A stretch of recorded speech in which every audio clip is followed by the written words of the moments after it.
সিঙ্গুর নন্দীগ্রাম আন্দোলন পর্বে বহিরাগতদের যুক্ত থাকার অভিযোগ উঠেছিল বারে বারে। সেই একই অভিযোগ উঠেছিল বীরভূমের ডেউচা পাচামি কয়লা খনি শিল্পেও। শাসক তৃণমূলের অভিযোগ ছিল বহিরাগতরা দেশের বৃহত্তম এবং বিশ্বের দ্বিতীয় বৃহত্তম কয়লা খনি প্রকল্পে বাধা দিচ্ছে। এ ব্যাপারে শাসকের অভিযোগ ছিল বিরোধীদের দিকে।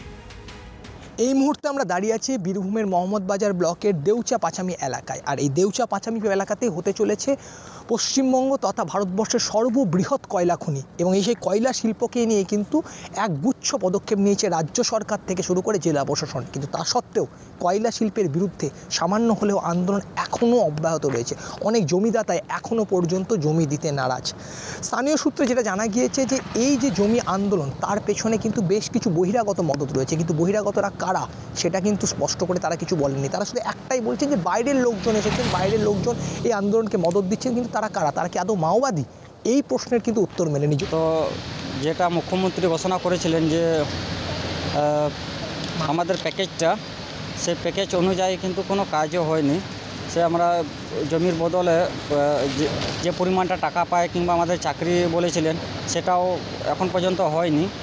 কিন্তু কবে হবে সেটা জানি না। এই তো আবার মুখ্য সচিব এসে জানুয়ারি মাসের প্রথম দিকে এসেছিলেন, উনি বলে দিয়ে গেলেন যে ফেব্রুয়ারি মাসের প্রথম দিকে কয়লা শিল্প অঞ্চল চালু হয়ে যাবে। না প্রস্তাব নেই। ঠিকঠাক যদি সরকার তরফ থেকে ব্যবস্থা ঠিকঠাক করা হয় তাহলে কোনো আপত্তি নেই। আপনারা তো এখানকার লোকাল লোক যারা আন্দোলন করছে তারা কি এখানকার না বাইরে? হ্যাঁ, এখানকার আছে, কিছু বাইরে থেকেও আছে। বাইরে থেকে আছে তারা কারা?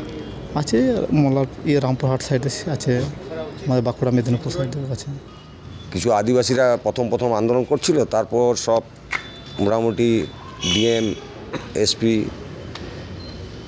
মোহাম্মদবাজার যে বিডিও সাহেব আছেন, সবারই সাহায্যে এখন আদিবাসীরা অনেকটাই ফিরে চলে এসছে, যাতে কয়লা হোক এটাই চাইছে।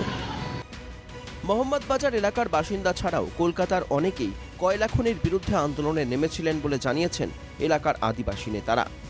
সেটা জানা ছিল এটা টিকবে না, এই কারণে আজকে টিকে নেই। সেখানে সমস্ত জমি মালিকরা সরকারকে দান করেছে।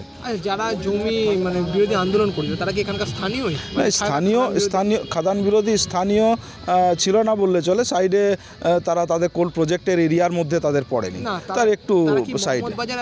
মোহাম্মদবাজার এলাকারই বাসিন্দা, কিন্তু সাইডে ছিল তারা, কিন্তু এখানে এসেছিল। বাইরে থেকে ইন্ধন কিছু ছিল, করছিল বাইরে থেকে ইন্ধন। সেটা কলকাতা থেকে বাবুরা যারা এসি রুমে সবসময় বসে থাকে, এসি গাড়িতে চড়ে বেড়ায়, তারা এখানে আবার শিল্প বিরোধী করতে এসেছিল। আদিবাসী যাতে বঞ্চিত না হয় সেটার জন্য একটু আন্দোলন চলছে।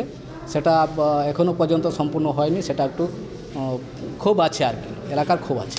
যদিও তৃণমূলের পক্ষ থেকে দাবি করা হচ্ছে, তৃণমূলের জেলা সহসভাপতি মলয় মুখোপাধ্যায় দাবি করেছেন, বছর দুয়েক আগে পর্যন্ত যখন দেউচা পাচামি এলাকায় চরম আকারে আন্দোলন চলছিল, তখন বেশ কিছু বহিরাগত মানুষ, বিশেষ করে বেশ কিছু লোকজন সেই আন্দোলনকে উস্কানি দিয়েছে। এমনকি গত পঞ্চায়েত ভোটের আগেও এখানে কিন্তু মাওবাদী পোস্টারও দেখা গিয়েছিল। কিন্তু বর্তমানে মমতা বন্দ্যোপাধ্যায় যেভাবে মোহাম্মদবাজার অঞ্চলকে এগিয়ে নিয়ে যাওয়ার জন্য চেষ্টা করছেন, এবং সর্বোপরি তিনি যেভাবে দেউচাকে এবং পাচামিকে নিয়ে তার একটা যে কর্মতৎপরতা, এবং সেখানে বহু আদিবাসী ছেলে ইতিমধ্যে চাকরি পেয়েছে, এবং আরো বহু লোক আগামী দিনে তাদের রুজি রোজগার সেখানে পাবে।